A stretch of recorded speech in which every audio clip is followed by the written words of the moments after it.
ప్రేమగల మా పరలోకపు తండ్రి, మహాపరిశుద్ధుడవైన దేవ, ప్రభు ఈరోజు దినమంతా కూడా మాకు సహాయం చేసినారు. వందనాలు.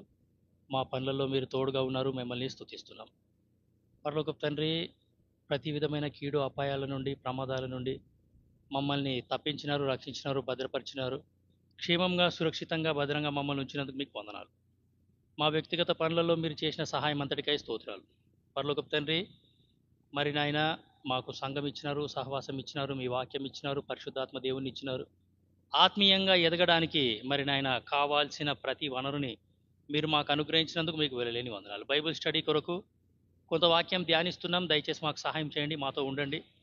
ఆయన మరి ఈ యొక్క పట్టణం ద్వారా ఎన్నో విషయాలు మేము కూడా నేర్చుకునేలాగున మాకు మీరు సహాయం చేస్తూ రావాల్సిందిగా కోరుతున్నాం. ప్రభావ, మీ ప్రజలు ఆశతో వచ్చినారు. ఆశగల ప్రాణాన్ని మీరే తృప్తిపరచండి. ఏ ఆత్మకి ఏ వాక్యం కావాలో మరి నాయన మీరే పరిశుద్ధాత్మ చేత అనుగ్రహించి వారిని మీరే తృప్తిపరచవలసిందిగా కోరుతున్నాం. నా ప్రార్థనా మందిరంలో వారిని ఆనందింపజేసేదను అనే వాగ్దానం నెరవేర్చవలసిందిగా కోరుతూ అంధకార చీకటి శక్తులన్నింటినీ విశ్వాసంతో యేసునామమున గద్దిస్తున్నాం. నన్ను, ఈ యొక్క స్థలాన్ని, మమ్మల్ని నిత్య నిబంధన రక్త ప్రోక్షణ కిందికి తెచ్చుకుంటూ యేసుక్రీస్తు ప్రభుల వారి నామమున స్తుతించి ప్రార్థించి వేడుకుంటున్నాం తండ్రి. ఆమేన్. యెహోషువ 3వ అధ్యాయము. ఆ అధ్యాయం అంతా కూడా మనం మార్చి చదువుతాం.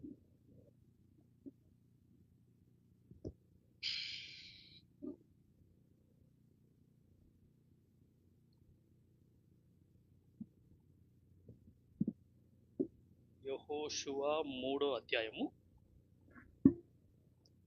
అధ్యాయం అంతా కూడా మనము మార్చి చదువుతాం. మీ భాగాన్ని మీరు స్పష్టంగా, గట్టిగా, బిగ్గరగా, ప్రార్థనా పూర్వకంగా అర్థాన్ని గ్రహిస్తూ చదవవలసిందిగా యేసునామమున మనవి చేస్తున్నాం. యెహోషువ వేకువను లేచినప్పుడు అతడును ఇశ్రాయేలీయులందరూ షిత్తీము నుండి బయలుదేరి యోర్దానుకు వచ్చి దానిని దాటక మునుపు అక్కడ నిలిచిరి.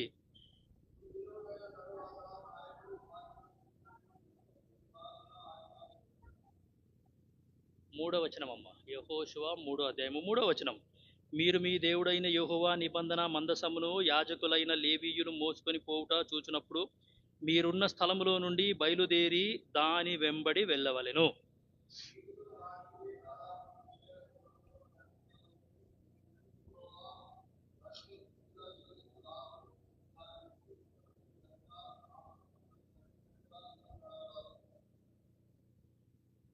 ఐదో వచనం. మరియు యెహోషువ, రేపు యెహోవా మీ మధ్య అద్భుత కార్యములను చేయును గనుక మిమ్మును మీరు పరిశుద్ధపరచుకొనుడని జనులకు ఆజ్ఞ ఇచ్చెను.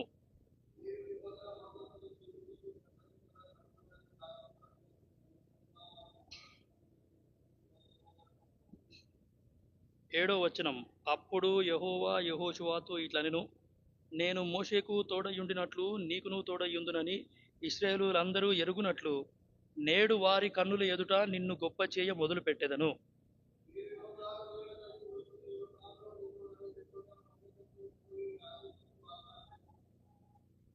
9వ వచనం. కాబట్టి యెహోషువ, మీరు ఇక్కడికి వచ్చి మీ దేవుడైన యెహోవా మాటలు వినుడని ఇశ్రాయేలీయులకు ఆజ్ఞాపించి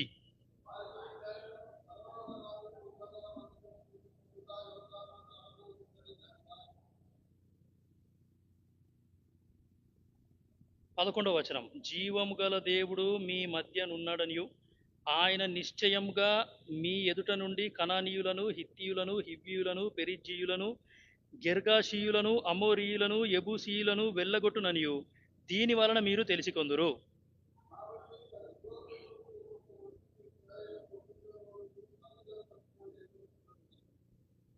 13వ వచనం. సర్వలోకనాథుడగు యెహోవా నిబంధన మందసమును మోయు యాజకుల అరకాళ్ళు యోర్దాను నీళ్లను ముట్టగానే యోర్దాను నీళ్లు అనగా ఎగువ నుండి పారు నీళ్లు ఆపబడి ఏకరాశిగా నిలుచును.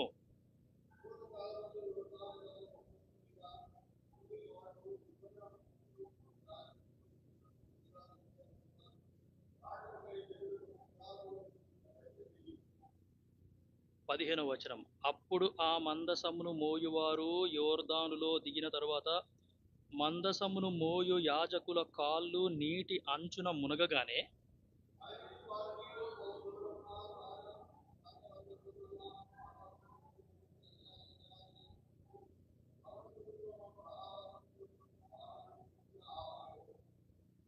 17వ వచనం. జనులు యెరికో ఎదుటను దాటగా యెహోవా నిబంధన మందసమును మోయు యాజకులు యోర్దాను మధ్య ఆరిన నేలను స్థిరముగా నిలిచిరి. జనులందరూ యోర్దానును దాటుట తుదముటి వరకు ఇశ్రాయేలీయులందరూ ఆరిన నేల మీద దాటుచూ వచ్చిరి. చదువుకున్న ఈ యొక్క లేఖన భాగం దేవుడు మన కొరకు దీవించును గాక. సో ఈ యొక్క 3వ అధ్యాయాన్ని ఆధారం చేసుకొని 5వ వచనం ఒకటి మనం చూడడానికి ప్రయత్నించినాం. సో పోయిన వారం మనం చూసింది ఏంటంటే మనల్ని పవిత్రపరిచేవి ఏమిటి, వేటి చేత మనము పవిత్రపరచబడుచున్నాము అనే సంగతి పోయిన వారం మనం చూసినాం. ఐ థింక్ 7 విషయాలు మనం అక్కడ చూసినాం. 7 సంగతులు ఉన్నాయి మనల్ని పవిత్రపరిచేవి. పరిశుద్ధ గ్రంథంలో 7 విషయాలు ఉన్నాయి. ఒకటి, దేవుడే మనల్ని పవిత్రపరుస్తాడు. రెండవది, పరిశుద్ధాత్మ దేవుడు మనల్ని పవిత్రపరుస్తాడు. దేవుని వాక్యం మనల్ని పవిత్రపరుస్తుంది. దాని తర్వాత దేవుని వాగ్దానాలు మనల్ని పవిత్రపరుస్తాయి. దాని తర్వాత ఏమి అంటే ప్రార్థన అనేది మనల్ని పవిత్రపరుస్తుంది. యేసుక్రీస్తు ప్రభుల వారి రక్తం అనేది మనల్ని పవిత్రపరుస్తుంది అనే సంగతి మనం చూసినాం. సో 3వ అధ్యాయము 5వ వచనంలో మంచి మాట రాయబడ్డది. నా కుటుంబంలో కానీ, నా వ్యక్తిగత జీవితంలో కానీ, నా సంఘంలో కానీ అద్భుతాలు జరగాలి అనంటే ఖచ్చితంగా పవిత్రంగా జీవించడం అనేది చాలా చాలా అవసరం. యోబు గ్రంథం 1వ అధ్యాయం, లేకపోతే యోబు గ్రంథం ఆఖరి అధ్యాయం చూడండి. పవిత్రంగా జీవించిన వ్యక్తులు, లేకపోతే తన పవిత్రతను తాను కాపాడుకున్న వ్యక్తి ఎవరు అనంటే యోబు అనే వ్యక్తి. ఆయన చాలా పవిత్రంగా జీవించినాడు అనే సంగతి మనకు అర్థమవుతుంది. యోబు గ్రంథం ఆఖరి అధ్యాయము, అందులో 14-15 వచనాలు నేను చదువుతున్నాను, గమనించండి.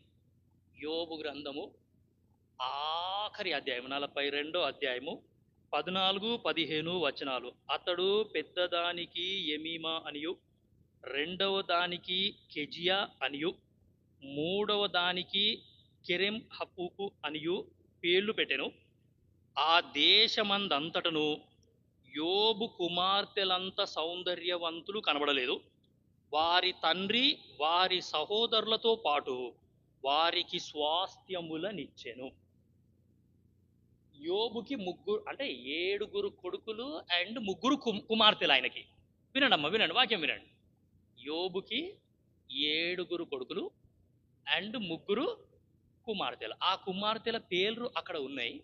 ఆ పేర్లకి ఒక అర్థం ఉంది. ఇప్పుడు యమీమా లేకపోతే జమీమా. జమీమా అనే పేరుకి అర్థం ఏంటంటే పావురము అని. డవ్, పావురము అంటే పరిశుద్ధతకి సాదృశ్యం. పావురము అంటే అది పవిత్రత, పవిత్రంగా ఉండే పక్షి. తెల్లగా ఉంటుంది, తెలుపు అంటే పవిత్రత.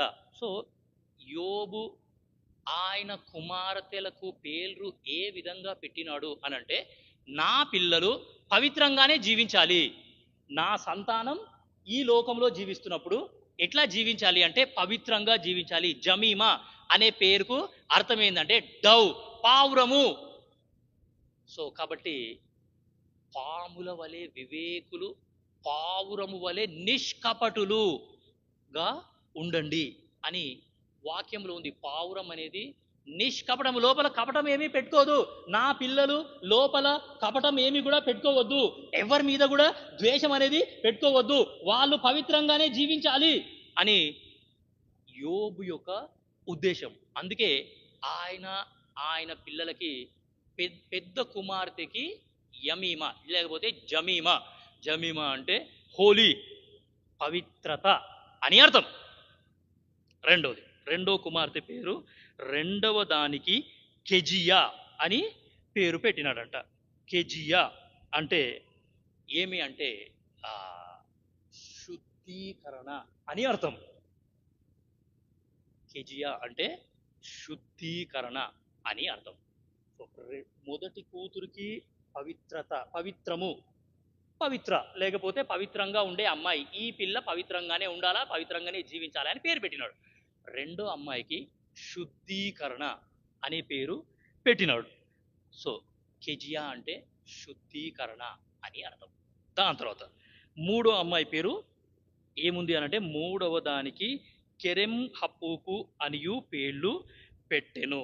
కెరెం హప్పుకు అనంటే ఈ కన్నుగుడ్డు లోపల తెల్లగా ఉంది కదా, ఆ తెలుపు అని అర్థం. మన కన్నుగుడ్డులో నల్లగా తెల్లగా రెండు ఉంటాయి. సో తెల్లగా ఏదైతే గుడ్డు ఉందో ఆ తెలుపు అని అర్థం. సో నా పిల్లలు ఈ లోకంలో ఎట్లా జీవించాలి అనంటే ఈ లోకం యొక్క మాలిన్యాన్ని అంటించుకోకుండా ఈ లోకం యొక్క ఆ ఈ లోకంలో ఉన్న చెత్త చెదారం అంతా వాళ్ళ లోపలికి రావద్దు. నా పిల్లలు ఈ లోకంలో పవిత్రంగా జీవించాలి అనే ఇంటెన్షన్ తోని యోబు ఏం చేసినాడు అనంటే ఆయన పిల్లలకి ఎస్పెషల్లీ కూతుర్లకి ఈ విధంగా పేర్లు ఆయన పెట్టినాడు. నా పెద్ద కూతురు పవిత్రంగా జీవించాలా, రెండో కూతురు శుద్ధంగా జీవించాలా, ఆమె కూడా పవిత్రంగానే జీవించాలా, మూడో కూతురు కూడా ఈ లోకం యొక్క మాలిన్యాన్ని అంటించుకోకుండా వాళ్ళు ఎట్లా జీవించాలి అంటే పవిత్రంగా జీవించాలి. నా కుమార్తెలందరూ కూడా పవిత్రంగానే జీవించాలి. ఆ తర్వాత అక్కడ 15వ వచనంలో రాయబడ్డది, ఆ దేశమంతటను యోబు కుమార్తెలంత సౌందర్యవతులు కనబడలేదు. ఊజు అనే దేశం అంతటా ఎవరు సౌందర్యవంతులు, ఎవరు పవిత్రులు? ఈ దేశంలో పవిత్రులు ఎవరయ్యా? ఈ దేశంలో పవిత్రంగా జీవించే వాళ్ళు ఎవరు అనంటే వాళ్ళు పేర్లు చెప్పినారంట. యోబు యొక్క కుమార్తెలు, వాళ్ళంతా పవిత్రంగా జీవించే వాళ్ళు ఎవరు కూడా లేరు. ఆత్మీయ సౌందర్యం వీళ్లకు ఉన్నది. బైబిల్ గ్రంథంలో ఉన్న ఆత్మీయ లక్షణాలన్నీ కూడా ఈ యొక్క యోబు కుమార్తెలకు ఉన్నాయి. యోబు మొదటి అధ్యాయానికి రండి. యోబు ఎట్లా జీవించినాడో చూడండి. యోబు ఎంత పవిత్రంగా జీవించినాడో మొదటి అధ్యాయం చదివితే మీకు అర్థమవుతుంది. మొదటి అధ్యాయము 2-3 వచనాలు నేను చదువుతున్నాను. యోబు గ్రంథం మొదటి అధ్యాయము 2-3 వచనాలు నేను చదువుతున్నాను. అతనికి 7 కుమారులను 3 కుమార్తెలను కలిగిరి. అతనికి 7,000 గొర్రెలను 3,000 ఒంటెలను 500 జతల ఎడ్లను 500 ఆడు గాడిదలను కలిగి బహుమంది పనివారును అతనికి ఆస్తిగా నుండెను గనుక తూర్పు దిక్కు జనులందరిలో అతడే గొప్పవాడుగా ఉండెను. యోబు యొక్క ఆస్తి ఎంతుందో 3వ వచనంలో ఉన్నది. ఎవరికైనా సరే ఆస్తి అనేది ఉట్టిగానే రాదు, కష్టపడితేనే వస్తుంది, శ్రమ పడితేనే వస్తుంది, ఉట్టిగా ఏది కూడా రాదు. సరే, యోబు ఇంత ఆస్తి ఎట్లా సంపాదించినాడు? ఆయనకి 7,000 గొర్రెలున్నాయంట, 3,000 ఒంటెలున్నాయంట, 500 జతల ఎడ్లున్నాయంట, 500 ఆడుగాడిదలున్నాయంట, బహుమంది పనివారు. మరి 7,000 గొర్రెలు, ఆ గొర్రెలని పార్కింగ్ చేయడానికి ఒక స్థలం కూడా ఉండాలి. ఆ గొర్రెలని కాపు పెట్టడానికి ఒక స్థలం కూడా ఉండాలి. ఆ ఎడ్లున్నాయి, గాడిదలున్నాయి, ఒంటెలున్నాయి, అవన్నిటినీ కట్టేయాలంటే ఖచ్చితంగా స్థలం ఉండాలి. సో ఆ స్థలం కూడా, మరి 7,000 గొర్రెలు అంటే ఎంత పెద్ద స్థలం. సో యోబు చాలా ఆస్తులు సంపాదించినాడు. ఆ ఆస్తి ఎట్లా సంపాదించాడో మొట్టమొదటి వచనం చదవండి, మీరు చదవండి, అర్థమవుతుంది మీకు. ఆయన ఆస్తి ఎట్లా సంపాదించాడో చూడండి. ఊజు దేశమునందు యోబు అను ఒక మనుషుడు ఉండెను. అతడు యథార్థవంతుడు. యథార్థంగా సంపాదించాడు ఆయన ఆస్తి. అర్థమవుతుందా వాక్యం? ఏమ్మా, అబద్ధాలు చెప్పి పైసలు సంపాదించలేడు ఆయన. దొంగతనాలు చేసి, మోసాలు చేసి, ఆ ప్లాట్ ఆక్రమించేసుకుంటా, ఈ ఇల్లు ఆక్రమించేసుకుంటా. యథార్థవంతుడు. యోబు యొక్క నోట్లో నుండి అసలు అబద్ధం అనేది అసలు రాలేదు. అతడు యథార్థవంతుడు, న్యాయవంతుడు. అన్యాయం ఎవరికి కూడా చేయలేడు ఆయన. అన్యాయంగా ఒక్క రూపాయి కూడా సంపాదించలేడు ఆయన. ఎంత పవిత్రంగా జీవించాడండి యోబు. అతడు యథార్థవంతుడు, న్యాయవంతుడు, దేవుని యందలి భయభక్తులు కలిగి సంపాదించినాడు. ఆయన ఏదైతే సంపాదించుకున్నాడో అంతా కూడా దేవుని యందు భయభక్తులు కలిగి సంపాదించుకున్నాడు. సో కాబట్టి యోబు ఎంత పవిత్రంగా జీవించినాడు, ఆయన ఎంత ఆస్తి సంపాదించుకున్నా ఏమి అంటే అది యథార్థంగానే సంపాదించినాడు, న్యాయంగానే సంపాదించినాడు, దేవుని యందలి భయభక్తులు కలిగి సంపాదించినాడు. 7 కుమారులు, 3 కుమార్తెలు, బహుమంది పనివారు ఉన్నారు ఆయన ఇంట్లో. పని వాళ్ళతో కలిపి ఆయన ఆస్తి. పని వాళ్ళు లేకుండా ఆయన ఆస్తి లేనే లేదు అసలు. యోబు యొక్క పిల్లలు ఏం చేస్తున్నారో చూడండి. 4వ వచనం నేను చదువుతున్నా. యోబు 1వ అధ్యాయము 4వ వచనం. మరి తండ్రి పవిత్రంగా జీవిస్తున్నాడు, పిల్లలు ఎట్లున్నారో చూడండి. 4వ వచనం.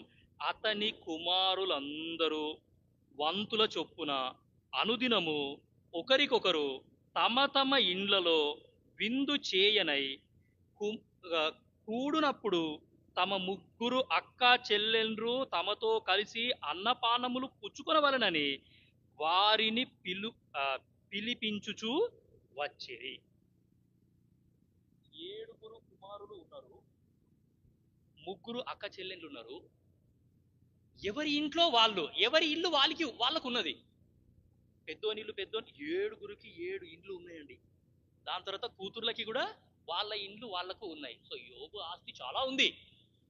సో అవన్నీ ధ్యానిస్తే ఇంకా చాలా అద్భుతంగా ఉంటది. సో 7 కుమారులు అంటే వారానికి 7 రోజులు, ప్రతిరోజు విందే.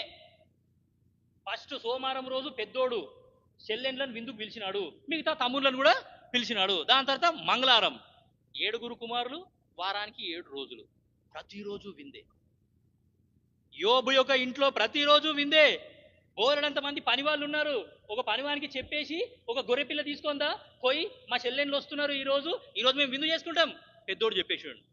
రెండో వాడు కూడా అంతే, మరుసటి దినం, మూడో దినం మూడో వ్యక్తి కూడా అంతే. 7 అన్నదమ్ముళ్ళు ప్రతిరోజు దావుతేనండి. అర్థమవుతుందా మీకు దేవుని వాక్యం? తల్లిదండ్రులు ఏమి అంటే వాళ్ళు పవిత్రంగా ఉంటారు, వాళ్ళు ఎంతో భయభక్తులు కలిగి ఉంటారు. మరి తల్లిదండ్రి ఎట్లా ఉన్నారో పిల్లలు కూడా అట్లనే ఉంటారు అనే గ్యారంటీ అసలు లేనే లేదు. జాగ్రత్తగా వినండి దేవుని వాక్యం. యోబు ఈ వచనాలు చదువుతుంటే నిజంగా అసలు యోబు సంపాదించిన ఆస్తి పిల్లలందరూ హాయిగా ఎంజాయ్ చేస్తున్నారు. పనులను పెట్టుకొని హాయిగా రోజు దావతే. సో కాబట్టి అక్క చెల్లెళ్ళని పిలిపించుకుంటున్నారు హాయిగా. వాళ్ళు మరి తింటున్నారు, తాగుతున్నారు, డ్యాన్స్ చేస్తున్నారు, ఏం చేస్తున్నారో మనకైతే తెలియదు, కానీ రోజు దావతే యోబు యొక్క ఇళ్ళలో. ఆ సంగతి యోబు గమనించినాడు. 5వ వచనం నేను చదువుతున్నా. యోబు 1వ అధ్యాయము 5వ వచనం. వారి వారి విందు దినములు పూర్తి కాగా యోబు తన కుమారులు పాపము చేసి తమ హృదయములలో దేవుని దూషించిరేమో అని వారిని పిలువనంపించి వారిని పవిత్రపరచి. ఎంత మంచి మాట అండి. తండ్రికి తెలుసు పిల్లలు హాయిగా ఎంజాయ్ చేస్తున్నారు, నా పిల్లలు ఏం చేస్తున్నారో అన్న సంగతి తండ్రికి తెలుసు. తండ్రి ఆత్మీయుడు, పిల్లలు కూడా నాలాగనే ఆత్మీయులుగా ఉండాలి, వాళ్ళు కూడా వాక్యం పట్ల శ్రద్ధ చూపించాలి, వాళ్ళు కూడా మందిరాన్ని ప్రేమించాలి, వాళ్ళు కూడా దేవుని ఆరాధన చెయ్యాలి, వాళ్ళు కూడా ప్రార్థన కూడికకి రావాలి, వాళ్ళు కూడా బైబిల్ స్టడీకి రావాలి, అన్ని కూడికలకు అటెండ్ అవ్వాలి. నేను ఏ విధంగా దేవుని ప్రేమిస్తున్నానో నా పిల్లలు కూడా అదే విధంగా దేవుని ప్రేమించాలి అనేది తండ్రి యొక్క ఉద్దేశం. కానీ పిల్లలేమో ఏం చేస్తున్నారు అని అంటే రోజు ఎంజాయ్ చేస్తున్నారు, రోజు దావతే. యోబు యొక్క పిల్లల ఇళ్ళల్లో మా అక్కలు వస్తున్నారు, మా చెల్లెళ్ళు వస్తున్నారు, నడవండి. కాబట్టి యోబుకు ఆ సంగతి తెలిసిన తర్వాత వాయమ్మనే ఇంతగానం ఆస్తి ఉంది, ఇక మాకు ఏం తక్కువ లేదు, మాకు దేవుడే అవసరం లేదు అని ఈ పిల్లలు దేవుణ్ణి వదిలేస్తారేమో. ఈయన పిల్లలు పొద్దుగల్లనే లేచిండంటండి ఆయన. చూడండి 5వ వచనం నేను మళ్ళా చదువుతున్నా. తన కుమారులు పాపము చేసి తమ హృదయములలో దేవుని దూషించిరేమో అని వారిని పిలువనంపించి వారిని పవిత్రపరచి అరుణోదయమున లేచి వారిలో ఒక్కొక్కని నిమిత్తమై దహన బలిని అర్పించుచు వచ్చెను. యోబు నిత్యము అలాగున చేయుచుండెను. నిత్యము ప్రతిరోజు పిల్లలని పిలిచినాడు, పిలిచి యోబు దహన బలి అర్పించినాడంట. సో ప్రియమైన దేవుని బిడ్డలారా, నిజం చెప్పాలంటే నేను నిజంగా మా అమ్మ నాయన ప్రార్థన దేవుడు ఆలకించినాడా? అది ఖచ్చితంగా ఆలకించి ఉంటాడు. సో దేవుని ఉద్దేశం, దేవుని సంకల్పం, ఆయన పిల్లలమైన మమ్మల్ని దేవుడు ఆశీర్వదించినాడు. సో కాబట్టి ఈ రోజులలో పిల్లలను చూస్తే చాలా ఘోరంగా ఉన్నారు. అసలు చాలా ఘోరంగా. మందిరానికి రండి అని అంటే రారు, మేము ఆన్లైన్లో వింటున్నాము, ఆన్లైన్లోనే వింటాము, అదే చాలు మాకు అని అంటారు. సో తల్లిదండ్రి కంటే పిల్లలు చాలా మొండిగా, చాలా తిరుగుబాటు స్వభావంతో, చాలా మూర్ఖత్వంతో ఉంటున్నారు. సో నా పిల్లలు పవిత్రంగానే ఉండాలి అనేది యోబు యొక్క కోరిక. అందుకే ఆయన పిల్లలను పిలిచినాడు, పొద్దుగలనే లేపినాడు, అరుణోదయంలో లేపినాడంట పిల్లలని. పనులను పంపించినాడు, అరే అందరినీ తోలుకరారా, 7 కొడుకులను తోలుకొనరా, వాళ్ళు లేవకపోతే కొట్టి లేపు అన్నాడేమో మరి. ఏమో పిల్లలకు పొద్దుగల లేచే అలవాటు ఉందా ఎవరికన్నా? రాత్రి 2 గంటల దాకా 3 గంటల దాకా ఫోన్ చూస్తూనే ఉంటారు వాళ్ళు. ఒక్కసారి యెహోషువ 3వ అధ్యాయము 1వ వచనం చదవండి. దేవుడు ఎంత మంచి ఆజ్ఞ ఇచ్చినాడు చూడండి. యెహోషువ 3వ అధ్యాయము 1వ వచనం. అది అది నాకు కావాలి. వేకువనే లేచినాడంట, వేకువ పొద్దుగల్లనే యెహోషువ వేకువనే లేచినాడు. యేసుక్రీస్తు ప్రభుల వారు ఎవరిని ఇష్టపడతాడు అంటే పొద్దుగల్ల లేచేటోళ్ళని దేవుడు చాలా ఇష్టపడతాడు. కొన్ని వచనాలు చదవండి. ఆదికాండము 19:27 తీసిన వాళ్ళు తొందరగా చదవండి. ఆదికాండము 19:27.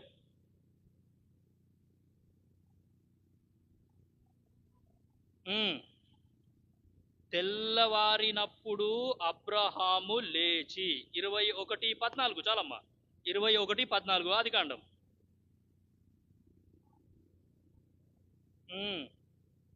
చాలు.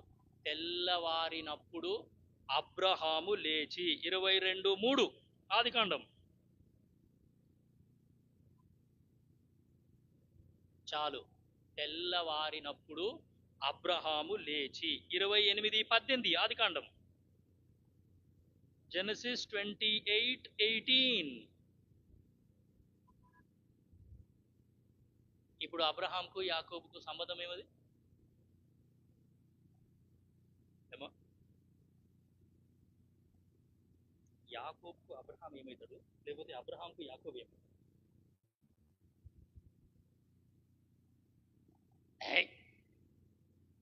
ఏమో తాత మన్మడా? తాత మన్మడే కదా. అబ్రహాము, ఇస్సాకు, యాకోబు. అబ్రహాం దేవుడు, ఇస్సాకు దేవుడు, యాకోబు దేవుడు. అబ్రహాము కుమారుడు ఇస్సాకు, ఇస్సాకు కుమారుడు యాకోబు. ఇప్పుడు అబ్రహాంకు యాకోబుకు సంబంధం ఏంది? తాత దగ్గర ఉన్న బుద్ధులు మనకు వచ్చినాయి. 31:55 చూడండి ఆదికాండం.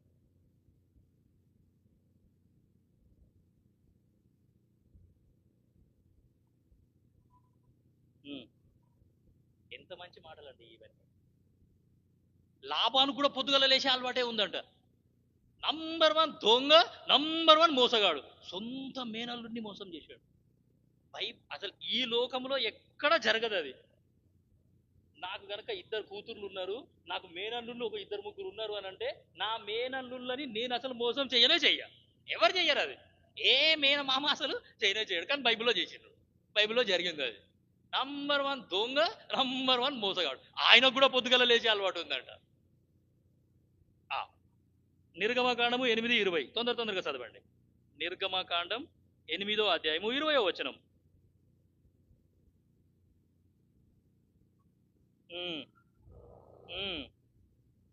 అది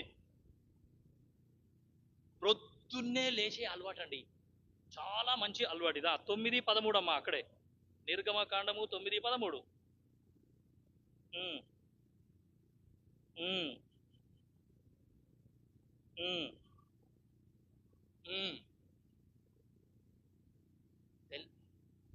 తెల్లవారగానే లేచిపోయి ఫరో ఎదుట నిలువు.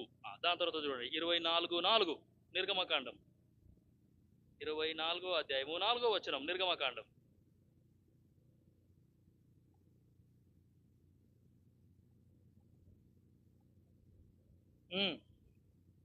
ఉదయమందు లేచి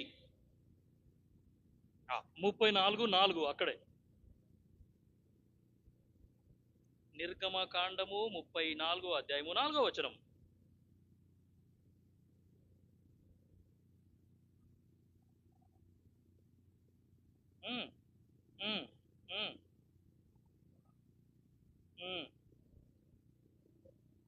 ఉదయమందు పెందల కడ లేచి. మోషే ఎవరో తెలుసా మీకు? సకల విద్యలలో ప్రవీణుడు ఆయన. అన్ని విద్యలు వచ్చి ఆయనకు. ఆ మోషేకు గనుక ఎంసెట్ ఎగ్జామ్ రాయు అని అంటే ఆయనకే ఫస్ట్ ర్యాంక్ వస్తుంది. ఆ మోషేకు గనుక నీట్ ఎగ్జామ్ రాయు అని అంటే ఆయనకే ఫస్ట్ ర్యాంక్ వస్తుంది. ఐఐటి, జేఈ ఏ ఎగ్జామ్ అన్నా రాపి నువ్వు, అన్ని ఎగ్జామ్లలో మోషేకే ఫస్ట్ ర్యాంక్ వస్తుంది. సకల విద్యలో ప్రవీణుడు అయినా సరే పొద్దుగల లేచే అలవాటు ఉంది ఆయనకు. దేవుడు నేర్పించిండు ఆయనకి, పొద్దుగలనే లేవాలే. అబ్రహాంకి నేర్పించినాడు, ఇస్సాకుకు నేర్పించినాడు, యాకోబుకు నేర్పించినాడు, మోషేకు నేర్పించినాడు, పొద్దున్నే లేవాలో. మీరు నమ్మరో నమ్మరో కాదు, ఇప్పుడు బయట చలి ఎంత భయంకరంగా ఉందో కదా. ఇప్పటికి కూడా ఈ రోజు కూడా నేను పొద్దున 4 గంటలకే లేచినాను, నిన్న కూడా పొద్దుగల 4 గంటలకే లేచినాను, మొన్న కూడా పొద్దుగల 4 గంటలకే లేచినాను. అది నాకు అలవాటు అయిపోయింది, పొద్దుగల 4 గంటలకు లేచుడు. 4 గంటల నుండి 6 గంటల వరకు నేను దేవుని సన్నిధిలోనే ఉంటా. అది అది ఎట్లా అలవాటు అయిపోయిందో, దేవుడు ఎట్లా లేపుతాడో అది దేవుడికి తెలుసు, నాకు తెలుసు. ఎంత చలి ఉన్నా సరే ముడుచుకొని పండుకొని నేను అసలు 4 అయిందంటే గతం లేస్తా, మేలుకు వచ్చేస్తుంది. సో కాబట్టి పొద్దున్నే లేచే అలవాటు అనేది చాలా అద్భుతం. యోబు అయితే ఆయన పిల్లలను కూడా పొద్దుగలనే లేవుండి అని పిల్లలను కూడా పొద్దుగలనే లేపినాడు. అనుదినము ఆయన ఆ పని చేసినాడు, లేపి పిల్లలను పవిత్రపరిచినాడు.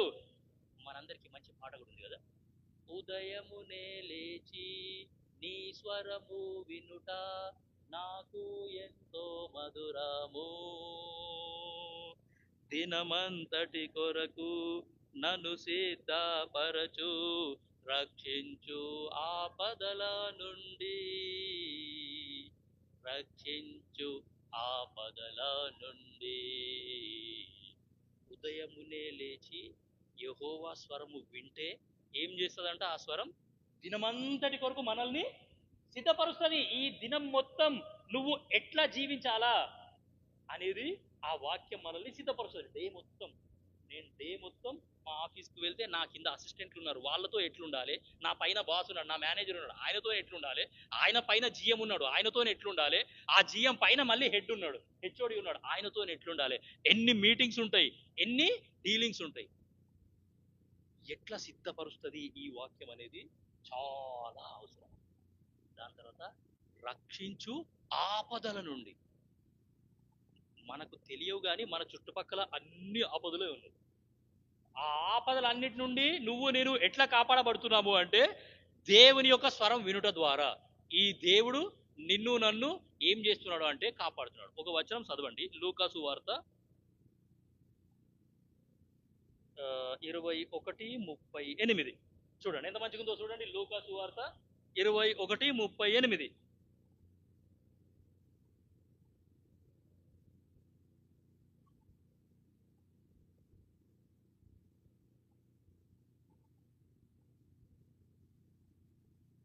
మళ్ళోసారి చదవమ్మా. ఆయన మాట వినుటకు ప్రజలందరూ, ఆయన మాట అంటే యేసుక్రీస్తు ప్రభుల వారు శారీరకంగా ఈ లోకంలో ఉన్నప్పుడు యేసుప్రభు మాటలు వింటాము. ఆయన నోట్లో నుండి దయగల మాటలు వస్తున్నాయి, ఆయన నోట్లో నుండి కృపగల మాటలు వస్తున్నాయి, ఆయన నోట్లో నుండి ఆశీర్వాదపు మాటలు వస్తున్నాయి, ఆయన నోట్లో నుండి ఏమి అంటే శపించుట రావట్లేదు, దీవించే మాటలే వస్తున్నాయి. ఆ మాటలు మాకు కావాలి అని ప్రజలందరూ కూడా పొద్దుగలనే లేచి దేవాలయంలోకి వచ్చి దేవుని స్వరం వినడానికి వచ్చినారంటండి. సో ఎంత గొప్ప సవాల్ ఇది. ప్రజలందరూ కూడా పొద్దున్నే లేచి యేసుక్రీస్తు ప్రభుల వారి స్వరం మేము వింటాము అని వాళ్ళు. యోహాను సువార్త 8వ అధ్యాయం 2వ వచనం చూడండి ఎంత మంచిగా ఉందో దేవుని వాక్యం. నేను నేర్చుకోవడమే కాకుండా నా పిల్లలకు కూడా నేను నేర్పియాలి. యోబు చేసిండు ఆ పని. యోబు పవిత్రంగా జీవించినాడు, ఆయన పిల్లలు కూడా, నా పిల్లలు కూడా పవిత్రంగానే జీవించాలి అని ఆయన పొద్దుగలనే లేపిడు వాళ్ళని. ఆ లేసుట్లోనే ఉంది అంతా. యోహాను సువార్త 8వ అధ్యాయం 2వ వచనం.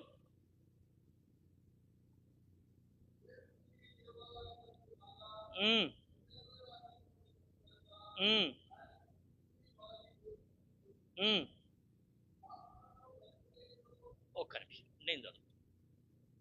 ఫస్ట్ పదం వదిలేసాడు మా సార్, ఫస్ట్ పదం నేను చదువు.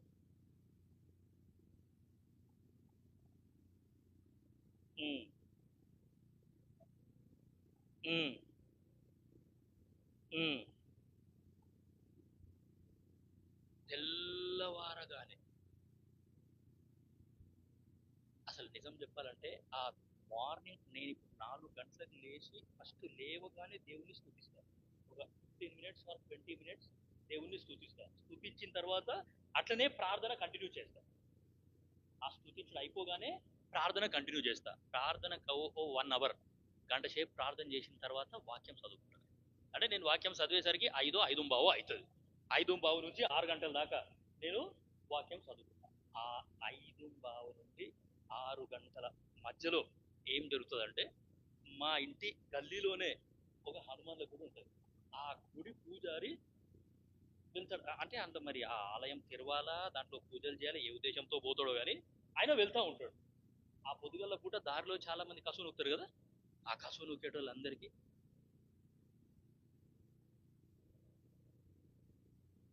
ఆ స్వరం ఎవరికి వినపడ్డది ఇప్పుడు నాకు?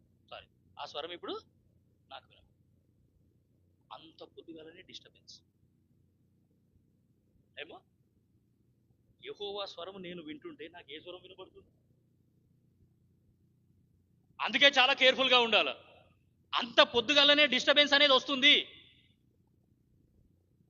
కాబట్టి ప్రజలందరూ కూడా తెల్లవారగానే ఈ పొద్దుగల్ల లేచే అలవాటు అనేది చాలా అద్భుతమైన అలవాటు. యెహోషువ 3:1 చదివినాం కదా, యెహోషువాకు కూడా పొద్దుగల్ల లేచే అలవాటే ఉందట. చూడండి యెహోషువ 6:12. యెహోషువ 6:12.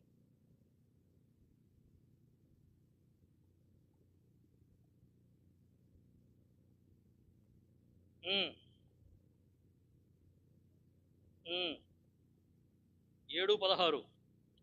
యెహోషువ 7:16.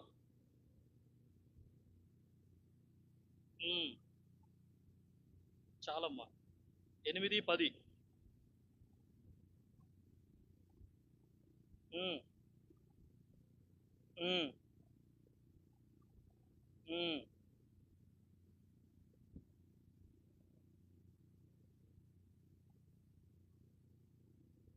సో ఉదయమున లేచుట అనేది దేవుడు కోరుకుంటున్నాడు. అది చాలా మంచిది. సరే, ఇప్పటి వరకు మొత్తం ప్రదర్శన చూసినాం కదా. 24:1 లూకాసు వార్త.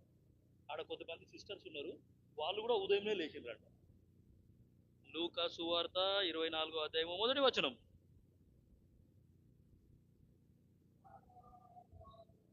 ఉమ్, ఉమ్, ఉమ్, ఉమ్, ఉమ్, ఉమ్. ఆదివారము తెల్లవారుచుండగా పొద్దున్నే. కాబట్టి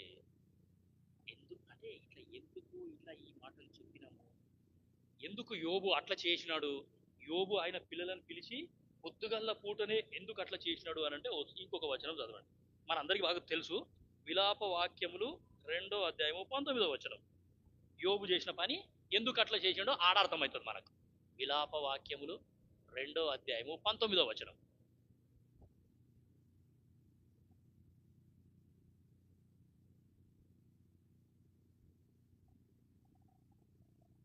విలాప వాక్యములు 2:19.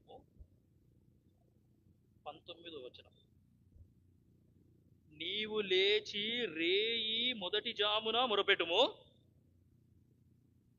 నీళ్లు కుమ్మరించున్నట్లుగా ప్రభువు సన్నిధిని నీ హృదయం కుమ్మరించుము.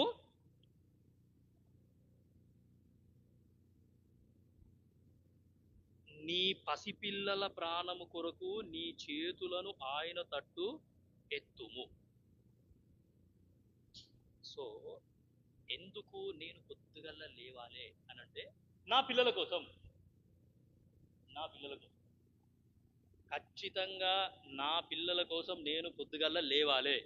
నా పసిపిల్లల ప్రాణం కొరకు, వాళ్ళ ఆత్మల కొరకు నేను రేయి మొదటి జామున లేచి మొరపెడితే ఆ యొక్క ప్రార్థన దేవుడు ఖచ్చితంగా వింటాడు.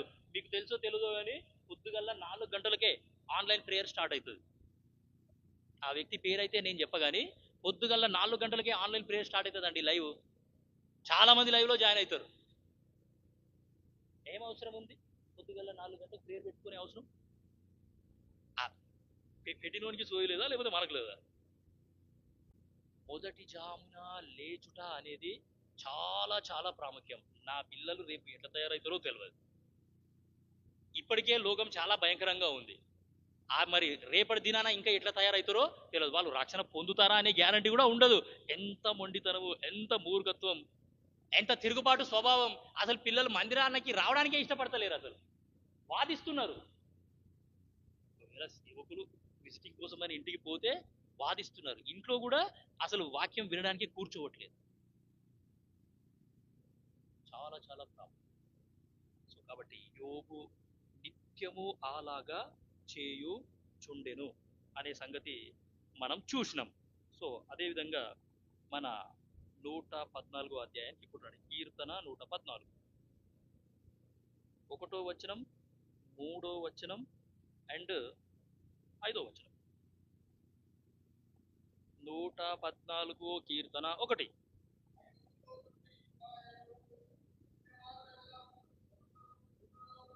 ఉమ్,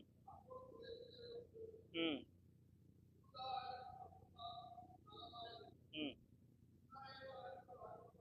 ఉమ్, ఉమ్. ఆ మాట నాకు కావాలి. నేను చదువుతున్నా, గమనించండి. 114:1.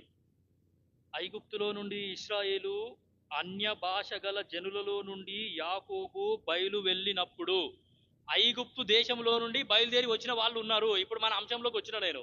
సో ఐగుప్తులో నుండి బయలుదేరి వచ్చిన వాళ్ళు ఉన్నారు. దాని తర్వాత యూదా ఆయనకు పరిశుద్ధ స్థలము ఆయను, ఇశ్రాయేలు ఆయనకు రాజ్యం ఆయను. సముద్రము దానిని చూచి పారిపోయెను, యోర్దాను నది వెనుకకు మళ్ళెను. సముద్రము అంటే ఎర్ర సముద్రము అని అర్థం. నది అంటే యోర్దాను నది అని అర్థం. అట్లా సీదా పోతున్న ఆ యొక్క యోర్దాను నది ఏమైందంట అంటే ఎంటకు పోయిందంట. 3వ వచనంలో రాయబడ్డది. 114 కీర్తన 3వ వచనంలో రాయబడ్డది. సముద్రము దానిని చూచి పారిపోయెను, యోర్దాను నది వెనుకకు మళ్ళెను. యోర్దాను నది నీళ్లు ఎంటకు పోయినాయి అంటండి. అద్భుతం కదా ఇది. ఎంత అద్భుతమైన దేవుణ్ణి నమ్ముకున్నాం నువ్వు నేను. సముద్రము దానిని చూచి పారిపోయెను. ప్రజలను చూచి సముద్రం పారిపోయిందంట. ఓ దేవుని ప్రజలు వస్తున్నారు దాటడానికి. ఈ యొక్క సముద్రాన్ని వాళ్ళు దాటేస్తారు, మనం వాళ్ళను ముంచివేయలేము, దేవుడు వాళ్ళ పక్షాన ఉన్నాడు అని ఆ యొక్క సముద్రమే భయపడ్డదంట. ఆ సముద్రం యొక్క అలలు భయపడ్డాయి. యోర్దాను నది వెనక్కి వెళ్ళిపోయింది. ఆ నీళ్లు మొత్తం అట్లా నిలిచిపోయినాయి అంతే. మన మీదికి ఎటువంటి ఆపద గాని ఈ దేవుడు అసలు రానియడు. యెషయా 43:2 చాలా మంచి మాట ఉంటుంది ఆవిడ. యెషయా 43వ అధ్యాయము 2వ వచనం. ఉమ్, ఉమ్, ఉమ్, ఉమ్. నీవు జలములలో బడి దాటునప్పుడు నేను నీకు తోడయుందును, నదులలో బడి వెళ్ళునప్పుడు అవి నీ మీద పొల్రి పారవు. జలములు అయినా సరే, నదులు అయినా సరే, ఇవన్నీ ఏంటి అంటే ఈ లోకంలో వచ్చే శ్రమలు, ఇరుకులు, ఇబ్బందులు. అవన్నీ కూడా మనల్ని ఏమీ చేయలేవు. వాటి ద్వారా దేవుడు మనకు ఎటువంటి హాని కూడా తీసుకొని రాడు అని మనం ఇక్కడ చూస్తున్నాము. 114 కీర్తన 5వ వచనం నేను చదువుతున్నాను. 114 కీర్తన 5వ వచనం. సముద్రమా నీవు పారిపోవుటకు నీకేమి తటస్థించినది, యోర్దాను నీవు వెనుకకు మల్లుటకు నీకేమి తటస్థించినది. సముద్రము అంటే ఎర్ర సముద్రము అని అర్థం. యోర్దాను అంటే యోర్దాను నది అని అర్థం. ఆ సముద్రము ఆగిపోయింది, ఆ యొక్క యోర్దాను నది కూడా వెనక్కి వెళ్ళిపోయింది. దేవుని శక్తి చేత, దేవుని యొక్క అద్భుత ఆ యొక్క యెహోవా యొక్క నామంని బట్టి ఏమి అంటే అవన్నీ వెనక్కి వెళ్ళిపోయినాయి. ఇప్పుడు ఇశ్రాయేల్ ప్రజలు ఎర్ర సముద్రము అండ్ యోర్దాను నది, ఈ రెండిటికి మధ్యలో కంపారిజన్ అంటే పోల్చి చూస్తే ఎర్ర సముద్రం ఆ యొక్క దాటించిన వ్యక్తి ఎవరు అనంటే మోషే. యోర్దాను నది దాటించిన వ్యక్తి ఎవరు అనంటే యెహోషువ. ఎర్ర సముద్రము దాటేటప్పుడు ఏమి అంటే ఫరో అనే వ్యక్తి తరిమినాడు. వాళ్ళ యొక్క హృదయములలో ఏముందంటే భయం ఉంది, వేదన ఉంది, ఆవేదన ఉంది. అయ్యో ఫరో దొరికిపోతామేమో. వాళ్ళు పీస్ఫుల్ గా దాటలేరు ఎర్ర సముద్రం. ఎర్ర సముద్రం దాటేటప్పుడు ఏమి అంటే ఫరో ఎంబడి పడ్డాడు. కానీ వీళ్ళు యోర్దాను నది దాటేటప్పుడు వాళ్ళ హృదయంలో భయం అనేది లేనేలేదు. వాళ్ళు పీస్ఫుల్ గా సమాధానంగా ఏమి అంటే ఎంతో సంతోషంగా వాళ్ళు ఆ యొక్క యోర్దాను నది అనేది దాటినారు. ఎర్ర సముద్రం దాటిన వ్యక్తులు ఎవరు అనంటే తల్లిదండ్రులు. ఎర్ర సముద్రం దాటిన వ్యక్తులు ఎవరు? తల్లిదండ్రులు. యోర్దాను నది దాటింది ఎవరు అంటే వాళ్ళ పిల్లలు. అర్థమవుతుందామా దేవుని వాక్యం? వాక్యాన్ని ధ్యానించే పద్ధతి. సరే, దేవుడు నాకు ఇచ్చిన తలపు కూడా ఇదే. ఎర్ర సముద్రము దాటింది తల్లిదండ్రులు, యోర్దాను నది దాటింది వాళ్ళ పిల్లలు. దాని తర్వాత ఈ యొక్క ఎర్ర సముద్రము అనేది వాళ్ళు దాటడానికి దేవుని దూత వాళ్ళకి ముందుగా నడిచినాడు. దేవుని దూత వాళ్ళకు ముందుగా నడిచినాడు.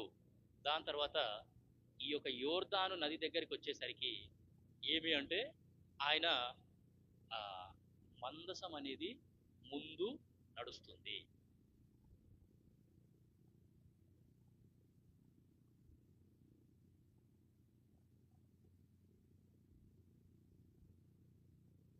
ఎర్ర సముద్రము అండ్ యోర్దాను నది ఈ రెండింటి మధ్యలో కంపారిజన్ నేను చెప్పినాను.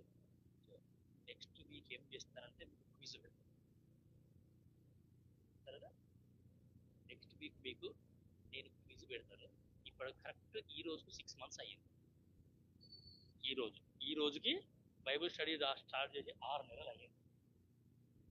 ఈ 6 నెలలలో మీరు ఏం నేర్చుకున్నారో వచ్చే వారం నేను మీకు క్విజ్ పెడతాను.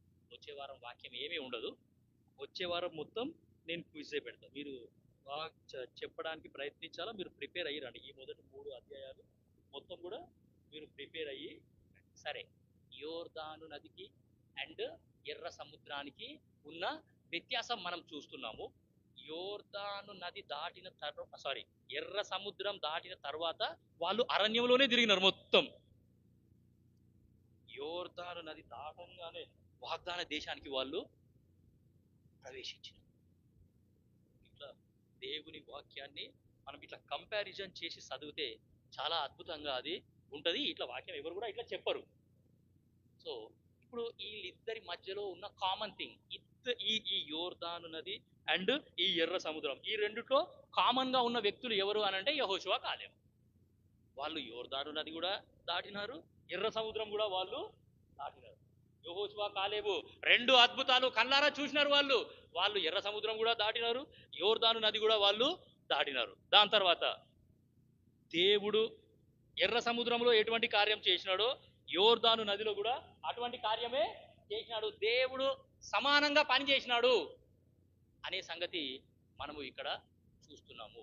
సో కాబట్టి ప్రియమైన దేవుని బిడ్డలారా, ఈ యొక్క ఇటువంటి పరిస్థితులు ఎన్నొచ్చినా సరే ఇవన్నీ ఏవి కూడా మనల్ని చెయ్యవు, ఏ హాని కూడా చెయ్యవు అనే సంగతి నీకు నాకు అర్థమవుతుంది. సో కాబట్టి ఎర్ర సముద్రం కూడా 2గా విభజించబడ్డది, యోర్దాను నది కూడా 2గా విభజించబడ్డది అనే సంగతి నువ్వు నేను జ్ఞాపకం చేసుకుంటే చాలా అద్భుతంగా అది దేవుడు ఇటువంటి అద్భుతాలు, ఇటువంటి ఆశ్చర్యకార్యాలు నీ జీవితంలో, నా జీవితంలో కూడా చేయడానికి సిద్ధంగా ఉన్నాడు. 78వ కీర్తన 13వ వచనం. ఈ ఒక్క వచనం చదివి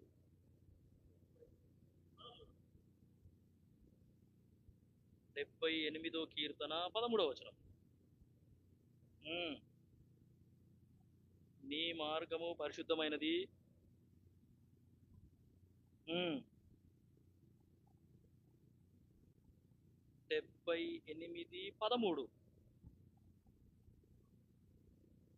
ఆయన సముద్రమును పాయలుగా చేసి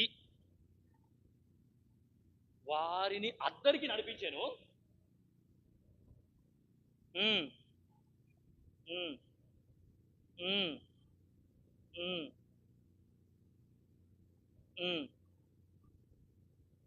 ఆయన వారికి త్రోవ. సో కాబట్టి ఆయన సముద్రమును పాయలుగా చేసి వారిని అద్దరికి నడిపించెను, ఆయన నీటిని రాశిగా నిలిపెను.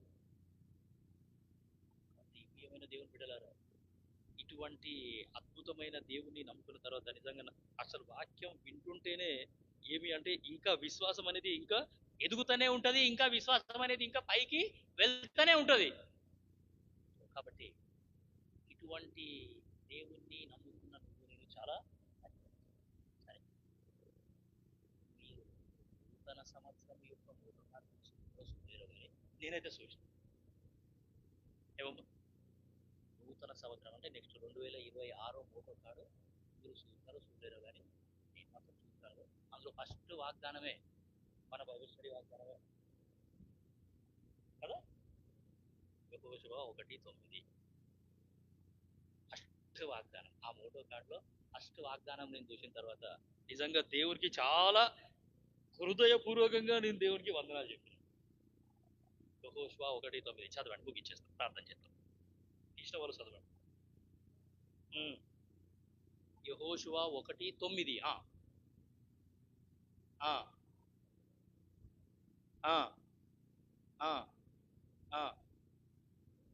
ఇది నీవు నడుచు మార్గం అంతటిలో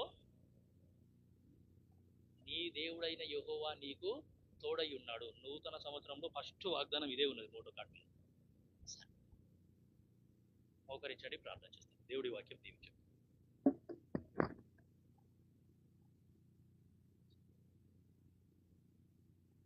ప్రేమగల మా పరలోకపు తండ్రి, మహాపరిశుద్ధమైన దేవ, ఎంతో అద్భుతమైన సమయాన్ని మీరు నాకు మాకు అనుగ్రహించినందుకు మీకు వెలలేని వందనాలు, స్తుతులు, స్తోత్రాలు తెలియజేసుకుంటూ వస్తున్నాం.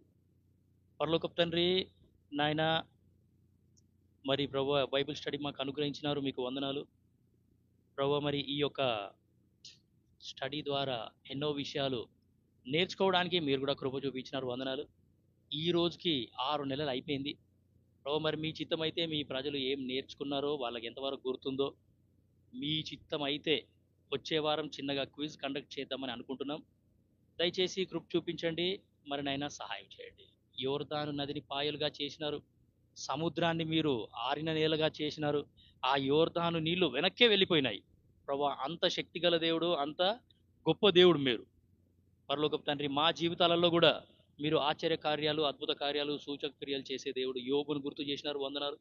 ఆయన ఎంత పవిత్రంగా జీవించినాడు, పవిత్రంగా జీవిస్తూ ఆస్తులు సంపాదించినాడు, యథార్థంగా సంపాదించినాడు ప్రభు. మరి న్యాయంగా సంపాదించినాడు, యెహోవా యందు భయభక్తులు కలిగి ఉండి సంపాదించినందుకు మీకు వందనాలు.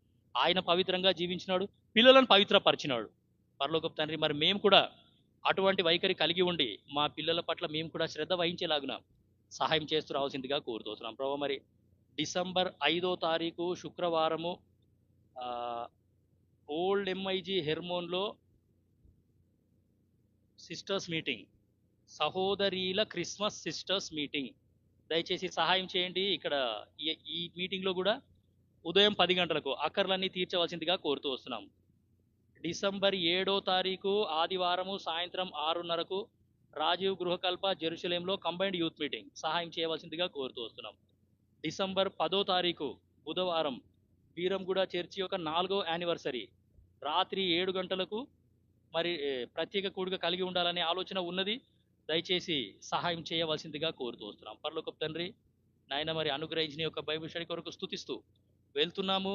మరి నాయన జాగ్రత్తగా ఉండేలాగున సహాయం చేస్తూ రావాల్సిందిగా కోరుతూ మీ దీవెన ఆశీర్వాదాలతో పంపించవలసిందిగా కోరుతూ యేసుక్రీస్తు ప్రభువారి నామమున స్తుతించి ప్రార్థించి అడివేడుకుంటున్నాం తండ్రి, ఆమేన్. మన తండ్రి అయిన దేవుని ప్రేమ, యేసుక్రీస్తు ప్రభువారి యొక్క కృప, పరిశుద్ధాత్మ యొక్క సహవాసం ఇప్పుడు ఎల్లప్పుడూ సదాకాలం మనతో ఉండి నడిపించును గాక, ఆమేన్. దయచేసి ఈ ప్రకటనలు గమనించండి. డిసెంబర్ 5వ తారీఖు శుక్రవారము సహోదరీల క్రిస్మస్ ఓల్డ్ ఎంఐజీ హెర్మోన్లో ఉదయం 10 గంటలకు ఉంటుంది. సో ఇక్కడ సిస్టర్స్ మీటింగ్ ఉండదు, గుర్తుపెట్టుకోండి. ఇక్కడ ఎలాంటి సిస్టర్స్ మీటింగ్ కూడా ఉండదు. శుక్రవారం రోజు ఓల్డ్ ఎంఐజీలో సిస్టర్స్ క్రిస్మస్ ఉంది అక్కడ.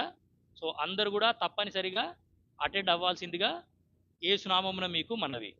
ఇంకోటి 7 రాజీవ్ గృహకల్ప యెరూషలేం చర్చిలో కంబైన్డ్ యూత్ మీటింగ్, కాబట్టి మీరు కూడా అటెండ్ అవ్వండి, మీ పిల్లలను కూడా తీసుకొని వెళ్ళండి. 10వ తారీఖు బుధవారం బెత్లెహేమ్ చర్చ్ 4th యానివర్సరీ సాయంత్రం 7 గంటలకు మరి ప్రార్థన చేయండి.